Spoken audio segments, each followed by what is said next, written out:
En nuestro podcast de hoy vamos a hablar de un artículo que aparece en el libro titulado La Serena que conocí 1900-1950 de la autoría del afamado cronista serenense Luis Enrique Carvajal Naranjo, apuntes autobiográficos, y que se constituye en su segundo libro, recordando que el primero llevó por título El castigo de la momia, y el tercer libro, La Serena que viví, que corresponde al periodo 1950-2000. Luis Enrique Carvajal Naranjo, el ya mencionado afamado cronista serenense, nos ha dejado lamentablemente hace un tiempo, con la seguridad de mi parte que hubiese seguido produciendo, hubiese seguido entregándonos interesantes artículos como lo hizo hasta antes de partir. 3 libros importantes: El castigo de la momia, La Serena que conocí 1900-1950 y La Serena que viví 1950-2000 constituyen, en lo que conozco personalmente, su legado literario.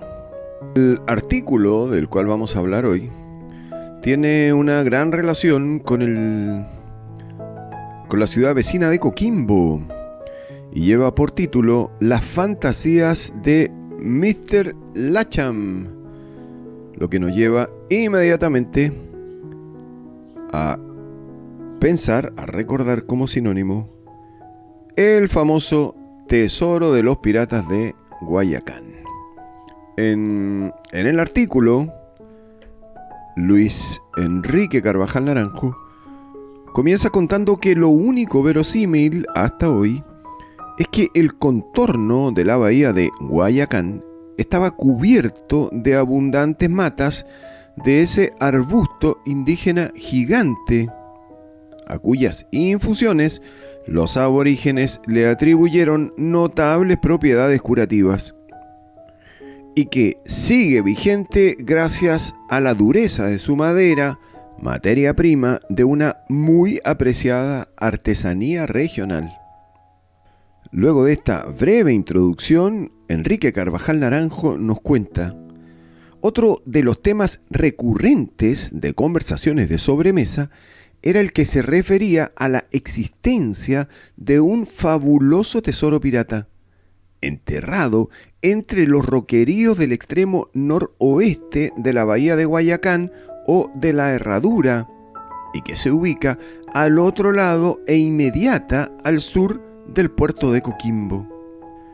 Leyenda que por su origen podemos remontar a fines del siglo XVI, cuando arribó a nuestras costas el primer corsario o pirata con patente de que hay conocimiento, el entonces simplemente Francis Drake, y después el muy mentado y ennoblecido almirante inglés Sir Francis Drake.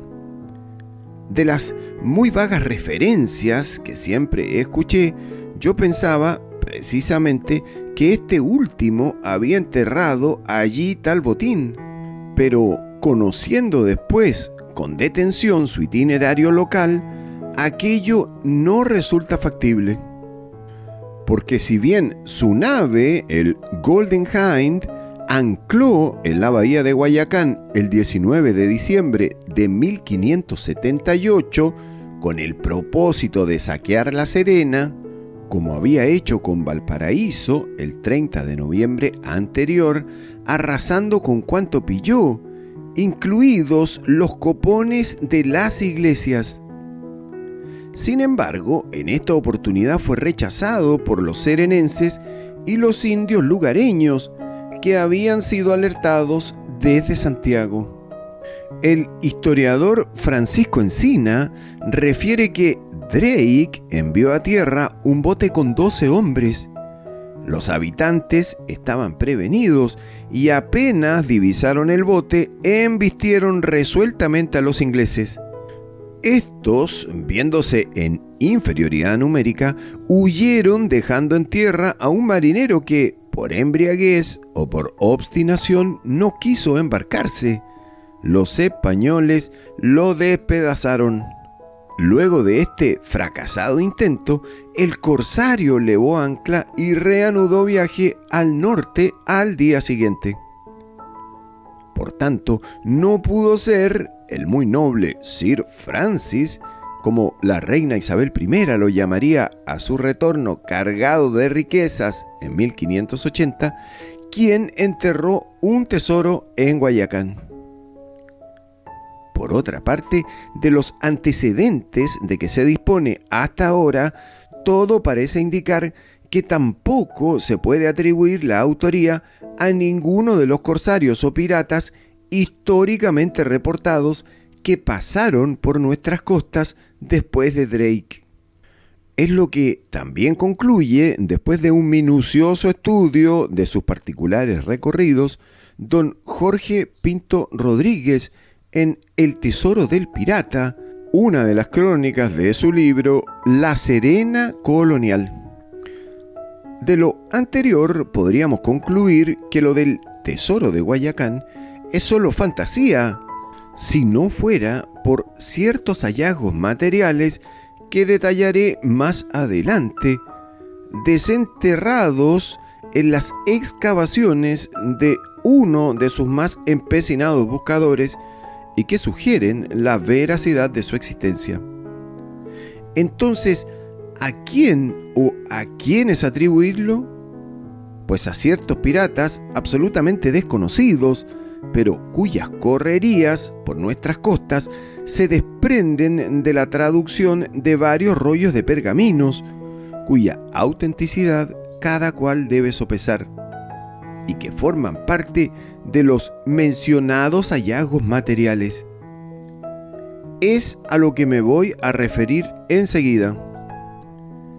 En el año 1897 arribó a nuestra ciudad don Ricardo Eduardo Lacham Cartwright, quien había nacido en el puerto de Bristol, Inglaterra, el 5 de marzo de 1869. Aunque era ingeniero civil del Politécnico de Londres y tenía además amplios conocimientos de antropología, paleontología y etnología, venía modestamente solo a desempeñarse como profesor de inglés del Liceo de Hombres. Aquí contrajo matrimonio con doña Sara Alfaro Aspé, serenense, y aquí también nacieron sus 4 hijos. En 1906 se trasladó a Santiago, contratado por el Museo de Historia Natural y del cual llegó a ser director en 1927, donde falleció en 1943. La relación de esta persona con nuestro tema es que don Ricardo escribió en el año 1935 un opúsculo titulado El Tesoro de los Piratas de Guayacán, donde relata sus propias investigaciones sobre el particular que emprendió solo a partir de 1930, y cuando vemos que hacía ya muchísimos años se había marchado de esta zona. Trataré de entregar una síntesis ordenada de este libro.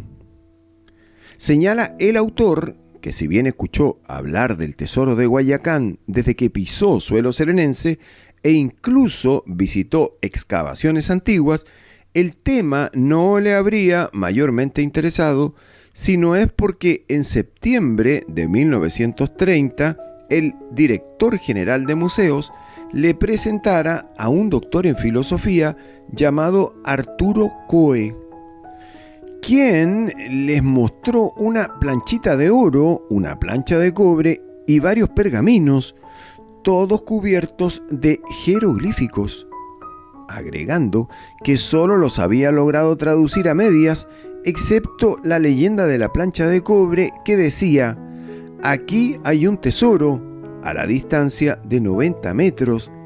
Dejo esto por haber perdido mi galeón. hay 80 zurrones llenos de oro y 90 de plata. Año 1640, Deul. Agregaba que las planchas y pergaminos habían sido desenterradas por un tal Manuel Castro, campesino que vivía en los alrededores de la bahía de Guayacán, mientras realizaba excavaciones en busca de un tesoro.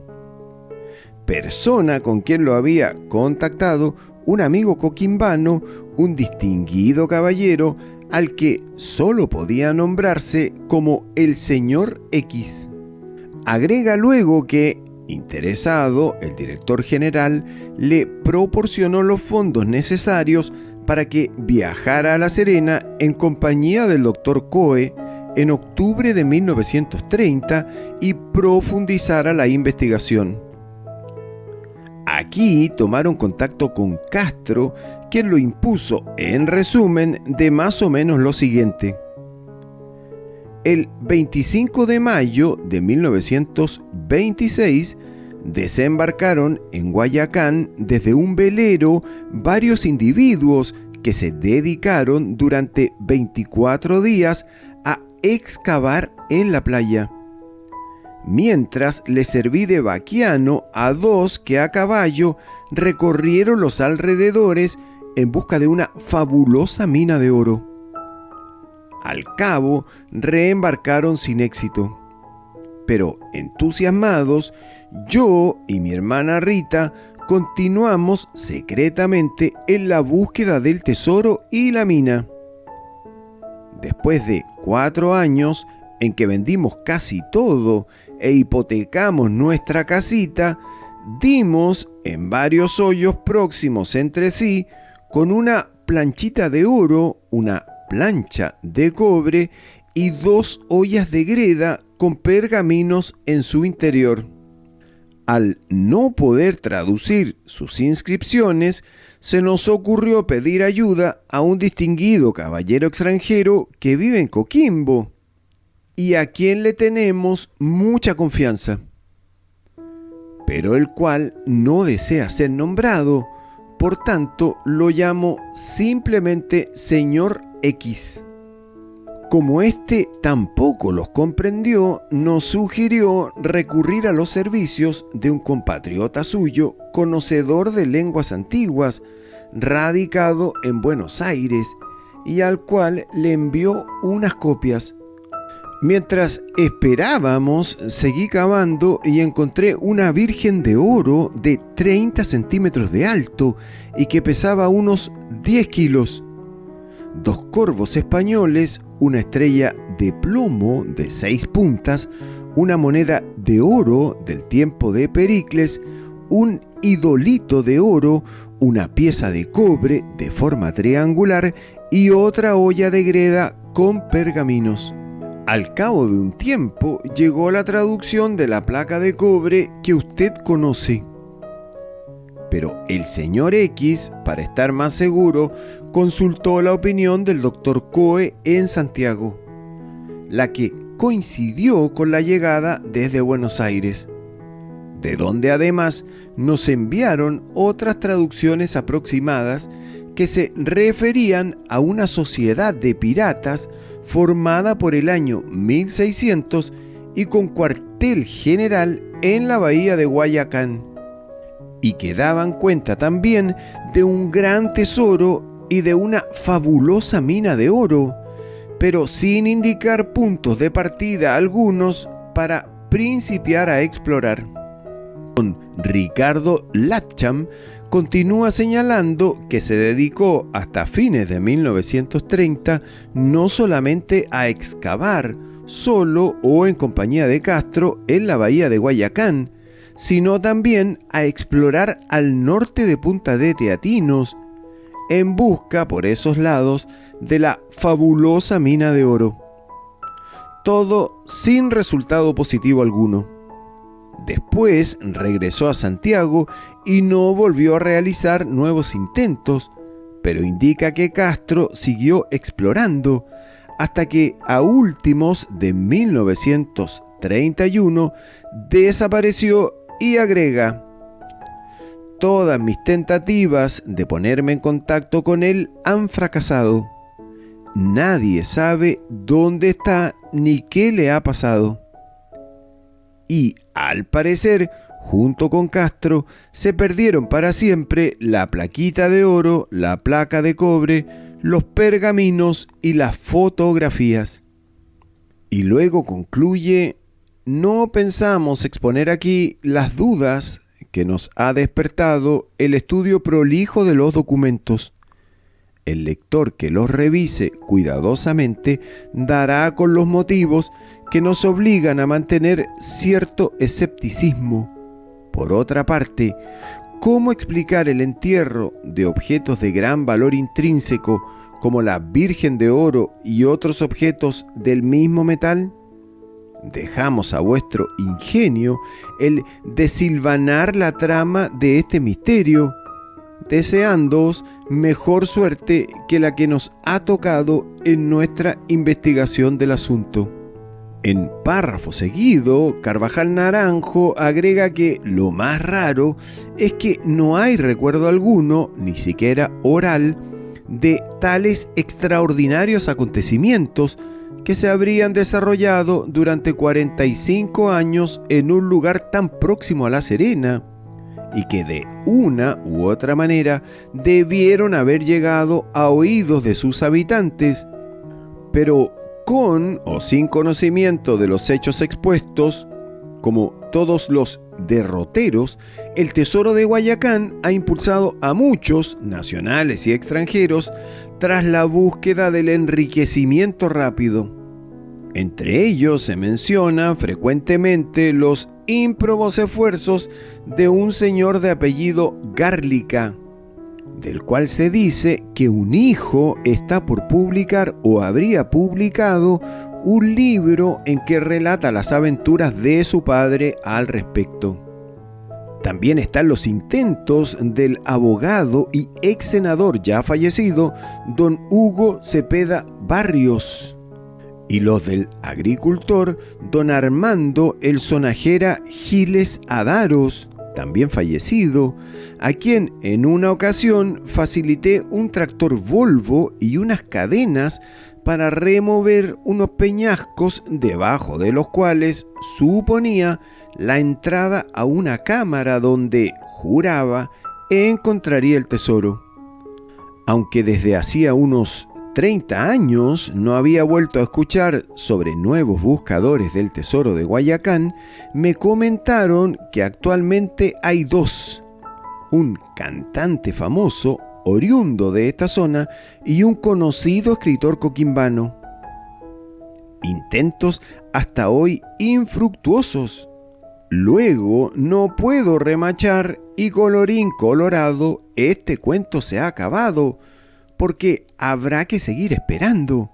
Aún si fuera verídico el rumor popular de que el tesoro habría sido desenterrado secretamente por un antiguo y céntrico comerciante porteño, que creció desmesuradamente de la noche a la mañana, apodado el Tumbao, y ya fallecido, pero cuyos descendientes son propietarios de la tienda más elegante del puerto, y que, a lo mejor, tuvo alguna relación con el misterioso señor X.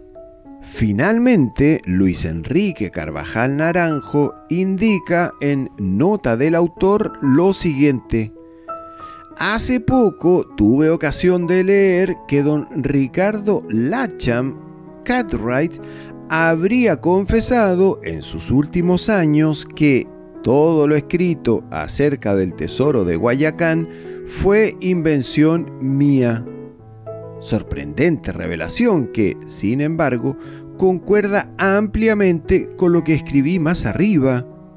Y yo creo que lo más raro es que no haya recuerdo alguno, ni siquiera oral, de tales extraordinarios acontecimientos, refiriéndome precisamente a lo que don Ricardo narra en su opúsculo El Tesoro de los Piratas de Guayacán. En nuestro podcast de hoy hemos recordado la crónica, el relato, titulado Las fantasías de Mr. Lacham, que es parte del segundo libro de Luis Enrique Carvajal Naranjo, titulado La Serena que conocí 1950.